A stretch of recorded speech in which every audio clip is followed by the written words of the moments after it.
You are not from Harlem. Why do you keep thinking that you are from Harlem, bro? You are not from Harlem. I did not grow up with you, man.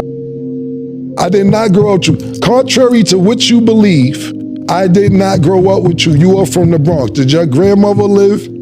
Did your grandmother live in Harlem? Yes. Did you come see her? Yes. You talk about right now. That's what it's all. I would have left you alone. I would have left those alone. But listen, do you remember how we met? You was not there, man. You wasn't there. You act like on your couch. You was a fan. You begged us. You are a fan. A fan. We didn't grow up with you. I am from 140th and Lenox. I am from NFL. Up the block was 40 Wolves. Lou Simpson's on 142nd Crown Square. D. Ferg on number 8th Avenue. I don't see you around none of this.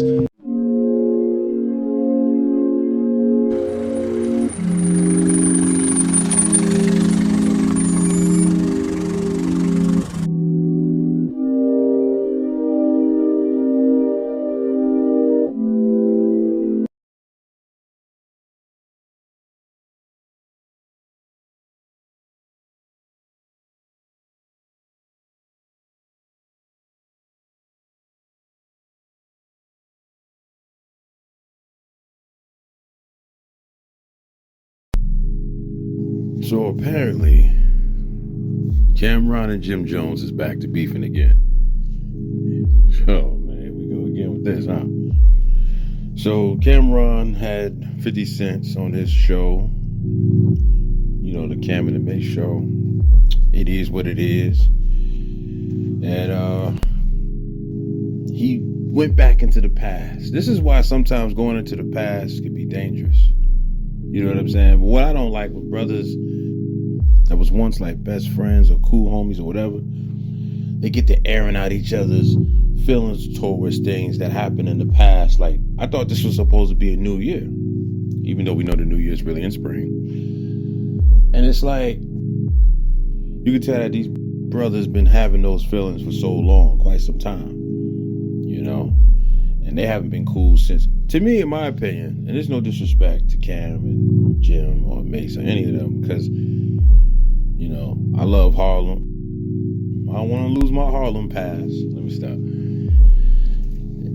I used to love Dipset, you know what I mean? I didn't like the blood stuff, but I did like, I mean, Cameron was my favorite back in the days. You know what I'm saying?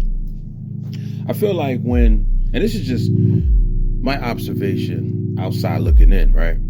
And plus, you know, I got homies in Harlem. Now, how I take it is this, right? When Max B came along, Stack Bundles, I feel like my condolences to Stack Bundles' family and his homies. But I feel like when them two came along, Jim Jones was inspired by both those guys. And it helped him creatively, you know what I mean? It elevated him. Because keep it 100, Jim Jones, I like On My Way to Church and all that. But, and to me, that's his best album, in my opinion. He wasn't on the level that he was on when he did The Ballin'. Then I'm hearing that Max B, allegedly, I don't know if Stack Bundles might have helped out too, but let's keep it a band. Them two were very talented. You know what I mean? They pretty much carried Bird Gang. Jim Jones too, but with them two, man, I hate that Stack Bundles is no longer here, because it would have been amazing to hear him and Max B do a collab album. That would have been crazy. You know what I'm saying? I feel like when they came in the mix, it helped Jim Jones elevate it. And after that, he took off. Once he took off, I feel like Cameron felt some kind of way. And there's certain interviews where, I don't want to get into the details, where you can tell he definitely felt some kind of way. You know what I mean? I'm not saying he was hating. I feel like he felt the way. It's like, they have a saying called never outshine the master in the book 48 Laws of Power. I mean, I haven't read that book in years. I used to have that book. Great book. Even though we know the guy that did it allegedly is a Freemason and all that. I'm not here to get into all that, but I like the knowledge and wisdom that's in it. I know we ain't supposed to be on the philosophy and stuff, but some stuff in this life you need it, especially if you come from where I come from, been through all the things I've been through. But that's a whole nother topic. I don't got time for y'all to come over here and be all super duper religious. You know what I mean? Like, you just and you make no mistakes. I have no sins. I sin no more. Like, y'all got to go. Miss me with all that. If you're perfect, why are you still on this planet? Because me being perfect, I wouldn't want to be here. That's a whole nother topic. I'm sorry, y'all.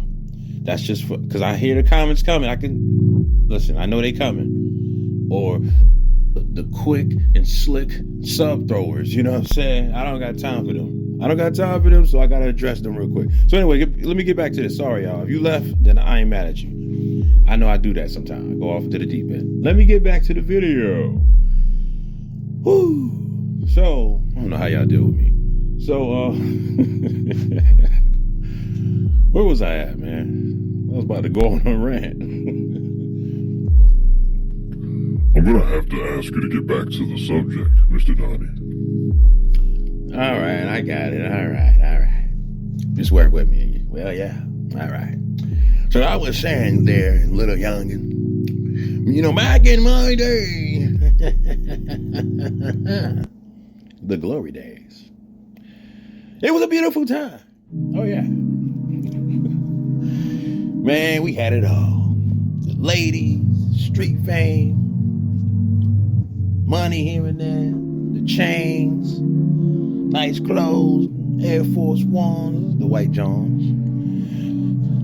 and baggy jeans. We can't get to the name, boy. All right, let's get to it.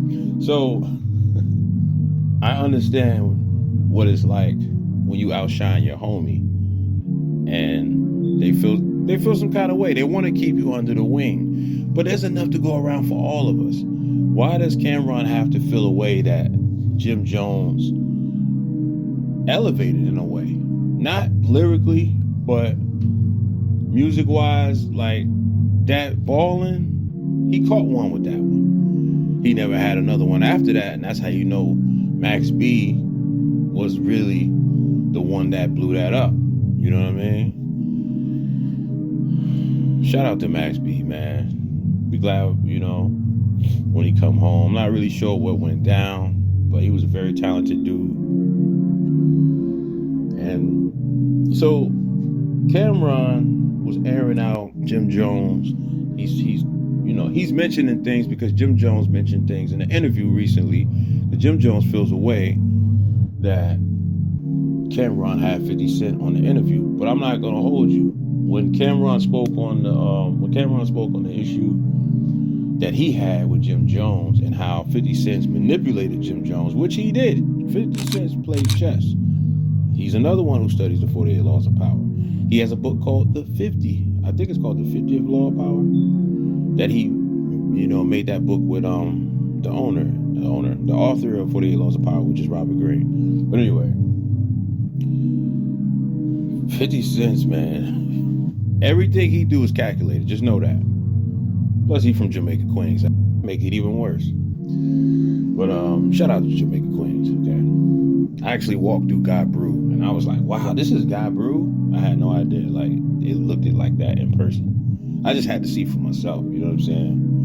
When I was out there, it was amazing to me. I didn't know that's how God Brew looked.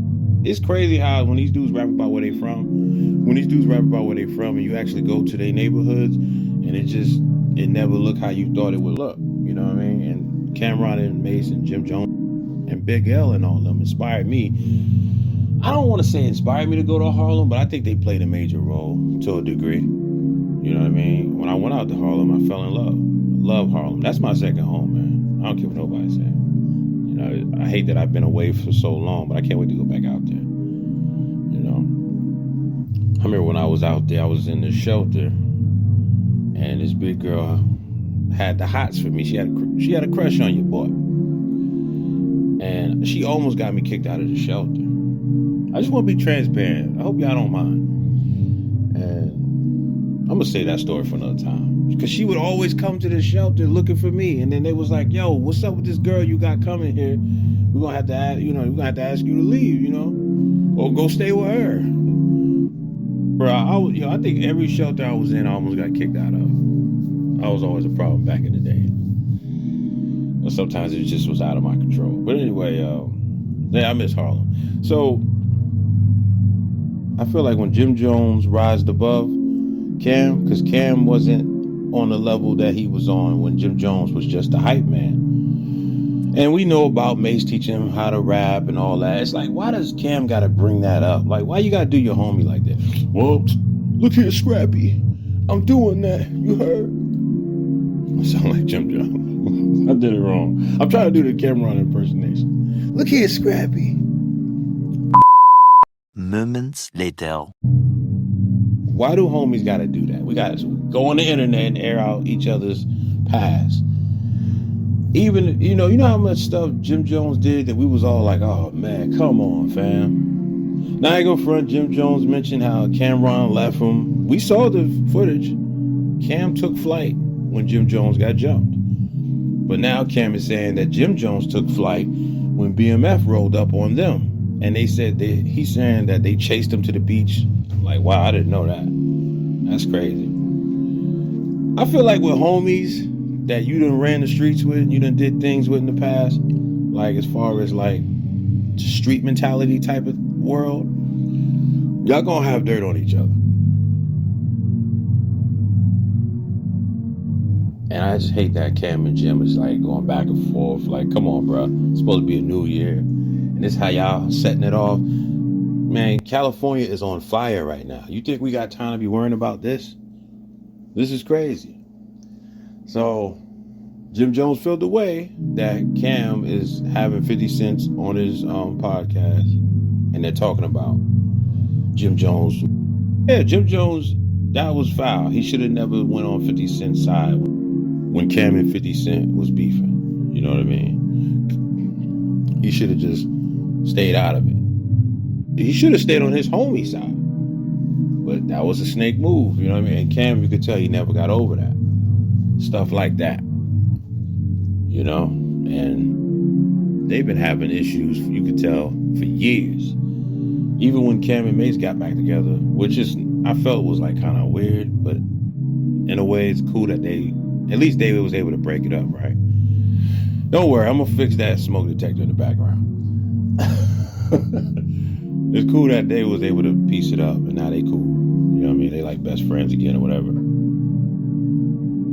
I mean, I'm still confused as to Mace and why he didn't explain to us what happened with the preaching stuff, and was that just a hustle? Because that's what it's looking like. But that's neither here nor there.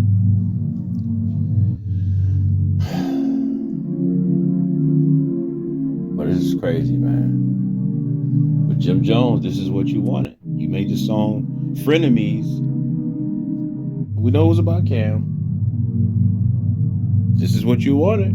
When you asked him to have beef with him, he looked at you like, what? You crazy. Why are we going to have beef? Yeah, we could diss each other on wax. We cool peoples, but for the people, they don't know we beefing, right? Yo, I'm telling you, man, the numbers will go up. And Cam looked at him, Cam like, this fool done lost his mind. I've been looking for a reason to cut him off. Maybe this might be it. But anyway. Oh, man. And I'm only going by what, Cam said in his interview, so I'm not making up no rumor or nothing. All right. So anyway, I'm about to end this video. Friends, man. Nowadays, if I didn't know you since high school, I ain't gonna be so open to want to make a new friend, because I'm telling you, never know if you can trust people, man. Half the time, you can't even trust the people you grew up with. But like I said, it starts with a foundation. Y'all gotta build a foundation. If y'all don't have that, y'all don't have nothing. And you don't be cool with your homies' enemies or ops. And if y'all do have a fallout, or y'all not speaking no more, keep it off the internet for respect for one another. It's your boy Donnie, man. This video is way too long. I'm out.